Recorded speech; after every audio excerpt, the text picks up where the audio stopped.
তো সাফা পাহাড়ের পাদদেশে নবী সাল্লাল্লাহু আলাইহি ওয়াসাল্লাম এই ইয়া মা'আশারুল কুরাইশ সবাইকে ডেকেছেন, ডেকে বলেছেন, আমি যদি তোমাদেরকে বলি এই পাহাড়ের পিছনে সেনাবাহিনী আছে, তোমাদেরকে আক্রমণ করবে, তোমরা কি বিশ্বাস করবে আমার কথা?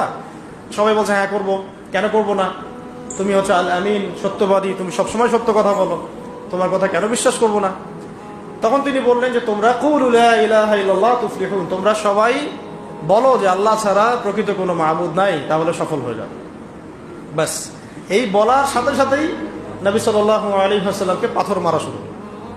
আবু লাহাব কে মেরেছে প্রথম? ওই জন্যই তো সূরা নাযিল হলো, তাব্বাত ইয়াদা আবি লাহাবিন ওয়া তাব। ব্যাস, এই হলো শুরু। তারপরে নবী সাল্লাল্লাহু আলাইহি ওয়াসাল্লাম নবুয়তের বয়স কত? 23 বছর। কত বছর? এই 23 বছরের মধ্যে মক্কায় ছিলেন কত বছর বলেন? 13 বছর। আর মদিনায় 10। এই প্রথম 13 বছর